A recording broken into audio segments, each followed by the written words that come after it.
अस्सलामुअलैकुम, ये है उर्दू पॉइंट और आप देख रहे हैं न्यूज़ शो रामीन सैयद के साथ। नजर डालते हैं आज की अहम खबरों पर। बात करेंगे पैनामा लीक्स केस के हवाले से।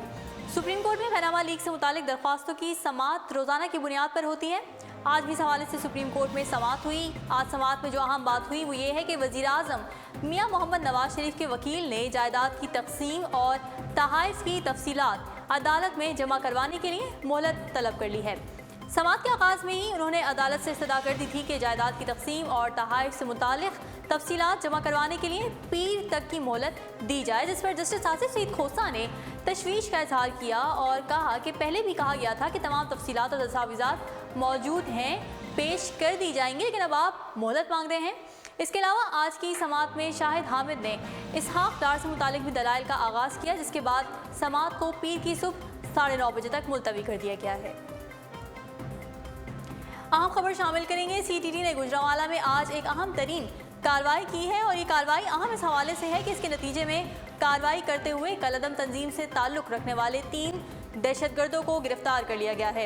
इन दहशतगर्दों के कब्जे से 1370 ग्राम बारूदी मवाद, 3 दस्ती बम बरामद हुए हैं और कहा यह जा रहा है कि जिन दहशतगर्दों को गिरफ्तार किया गया है वो हसास मकामात को निशाना बनाने की मनसूबाबंदी कर रहे थे। इंसदादी दहशतगर्दी फोर्स की जानिब से CTT को खुफिया इतला मौसूल हुई थी, जिसके बाद CTT ने फौरी तौर पर गुजरांवाला में कार्रवाई करते हुए कलअदम तंजीम से ताल्लुक़ रखने वाले 3 दहशतगर्दों रिजवान, वाजिद और अरमगान उनके नाम थे, इन लोगों को गिरफ्तार कर लिया गया। इसके बाद CTT ने मजीद तफ्तीश के लिए तीनों दहशतगर्दों को नामालूम मकाम पर मुंतकिल कर दिया है। और जनाब बात करेंगे कल कौमी असम्बली में होने वाली हाथापाई के बारे में। कल मुस्लिम लीग नून और PTI के रहनुमाओं के दरमियान गर्मा गर्मी देखने में आई थी। नारों से शुरू होने वाली झड़प हाथापाई तक जा पहुंची थी। तहरीक इंसाफ के वाइस चेयरमैन शाह महमूद कुरैशी की तकरीर के दौरान उनके साथी अरकान ने हुकूमत के खिलाफ नारेबाजी शुरू कर दी, जिस पर हुकूमती और PTI अरकान आपस में उलझ पड़े। इस दौरान हाथापाई भी हुई और इस लड़ाई में जो रहनुमा पेश थे उनमें पेट्रोलियम मिनिस्टर शाहिद खान अब्बासी और PTI के मुराद सईद और शहरियार आफरीदी थे। स्पीकर एयाज सादिक ने कौमी असम्बली में हुकूमती और PTI अरकान के दरमियान जो हाथापाई हुई उस वाक़यात की तहकीक़ात का ऐलान कर दिया है और स्पीकर एयाज सादिक का ये कहना है कि ऐवान में जो कुछ हुआ वो नहीं होना चाहिए था। इस वाक़े ने हम पर एक बहुत बड़ा बोझ डाल दिया है, जबकि उन्होंने वाक़े की फुटेज भी मंगवा ली है और सीनियर अराकीन इस मामले का जायज़ा लेंगे, ये कहना था उनका। इस हवाले से एक और अहम खबर शामिल करते हैं। PTI रहनुमा शहरियार आफरीदी ने इस हाथापाई की कहानी की तफसील बयान कर दी है। उनके मुताबिक कौमी असम्बली में हाथापाई शाहिद खान अब्बासी की वजह से हुई थी और उन्होंने बताया कि कौमी असम्बली के इजलास में तमाम अपोजिशन की ये दरख्वास्त थी कि पीपल्स पार्टी के बाद PTI को इसके बाद बाकी अपोजिशन को बोलने का मौका दिया जाए। इसी दौरान शाहिद खान अब्बासी समेत दीगर वुज़रा ने आकर PTI रहनुमा शाह महमूद कुरैशी को धमकी आमेज़ कलमात कहे, जिस पर वो सब एहतजाज करने आगे आ गए। उनका ये कहना था कि वो जब शाह महमूद कुरैशी को बचाने के लिए आगे आए तो पता नहीं किसने पीछे से उन पर वार किया, जबकि बकौल उनके उन्होंने किसी पर हाथ नहीं उठाया। उन्होंने कहा कि सबसे परेशानी वाली बात यह है कि ऐवान के अंदर बैठने वालों के ज़मीर मर गए हैं और वो बेहिस हो गए हैं और नून लीगी वुज़रा की इस बहीमाना हरकत से वाज़ेह है कि उनको मालूम है कि हमने चोरी की है, लेकिन उन्हें अब समझ नहीं आ रहा कि करें तो करें क्या। शहरियार आफरीदी ने बताया कि हमारी जानिब से कोई गालम गलोच नहीं हुई, लेकिन उन्होंने ये जो हरकत की है उसके नताइज मनफी होंगे। उन्होंने हुकूमत को धमकी भी दी और उनका ये कहना था कि अगर सुप्रीम कोर्ट ने उन्हें क्लीन चिट दे दी तो अलग बात है, लेकिन हम उन्हें नहीं छोड़ेंगे। इस हवाले से पंजाब के वज़ीर क़ानून राना सनाउल्लाह का कहना है कि PTI मुल्क में गाली गलोच का कल्चर फैला रही है। कौमी असम्बली में पेश आने वाले वाक़या अफसोसनाक है और उन्होंने उम्मीद की कि स्पीकर इस वाक़े का नोटिस लेंगे, जबकि पाकिस्तान तहरीक इंसाफ के चेयरमैन इमरान खान ने कहा कि नून लीग को जमहूरियत की कोई तमीज़ नहीं है। कल जो असम्बली में हुआ उन्होंने इसकी मजम्मत की और उनका ये भी कहना था कि ऐसी असम्बली का क्या फ़ायदा, इसे बंद कर दें। पंजाब की दबंग खातून अफसर आयशा मुमताज़ के हवाले से हम खबर शामिल करेंगे। आयशा मुमताज़ ने अपनी गुफ्तार किरदार से मिलावट माफिया और पंजाब ब्यूरोक्रेसी को भी पछाड़ दिया है। पिछले दिनों आयशा मुमताज़ के हवाले से करप्शन की खबरें मीडिया पर गर्दिश कर रही थीं, मगर अब करप्शन के इल्ज़ामात की नफ़ी में वज़ीर क़ानून राना सनाउल्लाह और director general anti corruption Muzaffar Ali Ranjha भी ईमानदारी के कसीदे पढ़ने लगे हैं। आयशा मुमताज़ ने बताया कि उन्हें डीजी एंटी करप्शन की जानिब से पेश होने का हल्फनामा जारी हुआ था, जिसकी तामील में उन्होंने 2 घंटे से ज़ायद डीजी एंटी करप्शन के दफ्तर में गुजारे, जिस पर DG anti corruption Muzaffar Ali Ranjha ने उन्हें कहा कि उन्हें सिर्फ ये बताने के लिए बुलाया गया है कि एंटी करप्शन में ना तो उनके महकमे और ना ही किसी और तरफ से उनके खिलाफ कोई शिकायत मौसूल हुई है। वो बिला खौफ खतर अपना काम जारी रख सकती हैं। साबिक director operations Punjab food authority Ayesha Mumtaz ने कहा कि मिलावट माफिया के आगे ना वो पहले झुकी थी और ना ही आइंदा झुकने वाली हैं। उन्होंने कहा कि उनके मुख्तसर से दौर इक़्तिदार में ऐसे मिलावट माफिया को बेनकाब किया गया है जिनके बारे में उंगली उठाने का कोई तसव्वुर भी नहीं कर सकता था, और बिलाशुबा यही बात खाने में जहर मिलाकर बेचने वालों से हजम नहीं हो रही थी। सूबाई वज़ीर क़ानून राना सनाउल्लाह ने भी मीडिया पर अपनी गुफ्तगू के दौरान एतराफ़ किया है कि आयशा मुमताज़ का दामन पाक है और वो करप्शन के किसी केस में मुलव्वस नहीं है।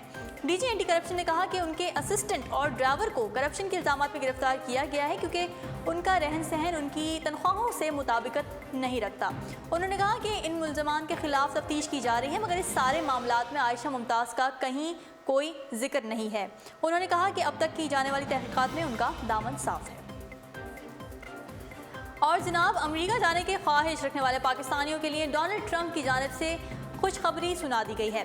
पाकिस्तान अमेरिका की जानिब से वीज़ा पाबंदी का सामना करने वाले ममालिक की फहरिस्त में शामिल नहीं है। बतौर अमेरिका सदर अपनी पहले टीवी इंटरव्यू में डोनाल्ड ट्रंप का यह कहना था कि अफगानिस्तान, पाकिस्तान और सऊदी अरब के शहरियों को अमेरिका के लिए वीज़ा पाबंदी का सामना नहीं करना पड़ेगा, लेकिन शहरियों की दरख्वास्तों पर हद दर्जे नज़रसानी की जाएगी और किसी भी ऐसे उम्मीदवार को अमेरिका आने की इजाज़त नहीं दी जाएगी जिसमें हमें ज़रा बराबर भी किसी मसले के पैदा होने का खदशा होगा। डोनाल्ड ट्रंप ने कहा कि हम कई ममालिक पर वीज़ा पाबंदी आयद कर रहे हैं, जबकि दीगर ममालिक से आने वाली वीज़ा दरख्वास्तों की खूब जांच पड़ताल की जाएगी। उन्होंने कहा कि इस तमाम तर प्रोसेस के बाद अमेरिका में दाखिल होना, जो कभी आसान था, अब बहुत मुश्किल हो जाएगा। और जनाब, सेल्फी के बुखार में तो आजकल हर कोई मुब्तला है, लेकिन एक नौजवान ऐसा भी है जो 8.5 साल से रोज़ाना अपनी एक सेल्फी ले रहा है। जी जनाब, कनाडा से इस लड़के का ताल्लुक है। होगो कॉर्नेलियस इसका नाम है और ये 12 साल की उम्र से रोज़ाना सेल्फीज़ ले रहा है। इस वक्त ये नौजवान 20 साल का हो चुका है और अब तक अपनी तकरीबन 3000 तस्वीर ले चुका है। सेल्फी लेने के शौकीन नौजवान ने अपनी तमाम तस्वीर की वीडियो बनाई है और सोशल मीडिया पर शेयर की, जिसे अब तक लाखों अफराद देख चुके हैं और नौजवान को यूँ मिनटों में बदलता देखकर हैरान रह गए हैं। लेकिन मज़े की बात यह है कि ये नौजवान अभी मज़ीद सेल्फियाँ लेने के लिए पुरअज़म है और उसका कहना है कि जब तक वो जिस्मानी तौर पर सेहतमंद है तब तक रोज़ अपनी सेल्फी लेता रहेगा। उसका कहना था कि मेरे ख्याल में अभी तक किसी ने अपनी नौजवानी और लड़कपन के दिन इस तरह रिकॉर्ड नहीं किए हैं, जबकि इसके वालिद ने जब इसे लैपटॉप लाकर दिया था तब ये अछूता ख्याल उससे आया था। तो देखते हैं कि नौजवान ये जुनून इसकी सेल्फियों में मज़ीद कितना इजाफा करता है।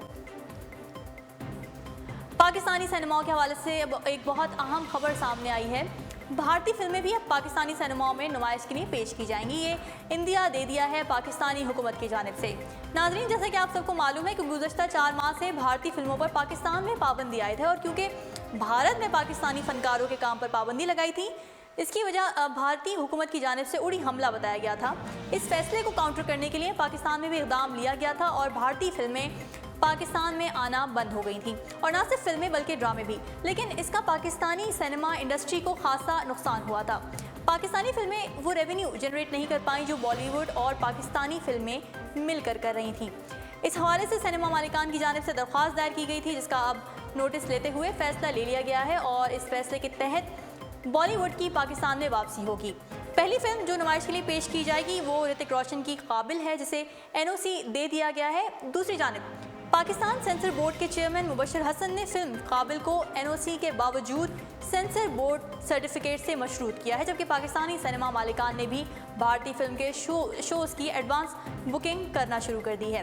नाज़रीन, अब तक के लिए इतना ही। मज़ीद खबरों और अपडेट्स के लिए आप विज़िट कर सकते हैं हमारी वेबसाइट www.urdupoint.com। फ़िलहाल मुझे दीजिए इजाज़त। अल्लाह हाफ़िज़।